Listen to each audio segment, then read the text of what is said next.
Hi, this is Marty from Photoshop Arthouse.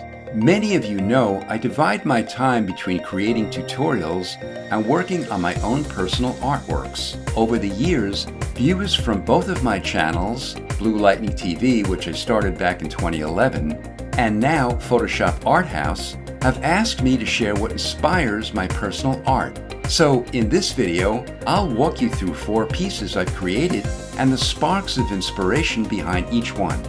For me, inspiration always comes suddenly, out of the blue, and I never know what'll trigger it.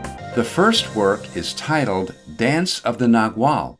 In Mesoamerican folklore, a Nagual is a person who can shape-shift into their animal counterpart, often seen as a guardian spirit or alter ego.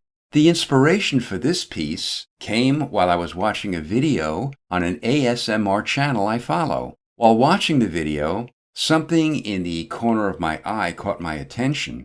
I paused, took a screenshot, and enlarged it.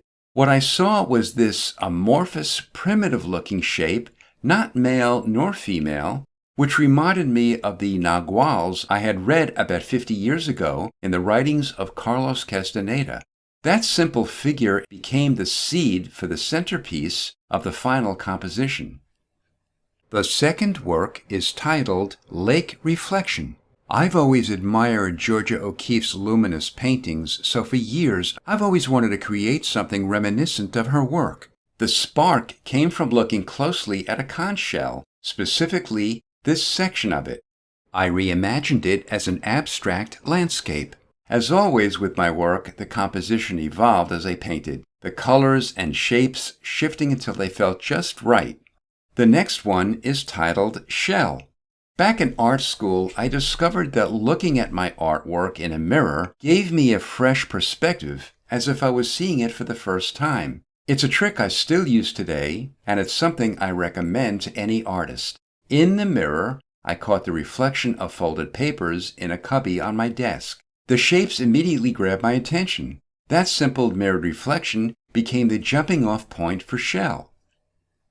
The last piece I'll share is a Cubist-inspired composition titled Vessel. While I was watching another video, this time I noticed a dark shape that reminded me of an ancient vessel or vase. That became the work's centerpiece. I hope I was able to show you how unpredictable and surprising inspiration can be. It often comes from the smallest details, reflections, shapes, shadows, or fragments that we might normally overlook. If you enjoy hearing stories behind my art, please let me know. And subscribe to watch more videos where I share both Photoshop tutorials and the inspirations behind my personal work. Until next time, this is Marty from Photoshop Arthouse. Thanks for watching.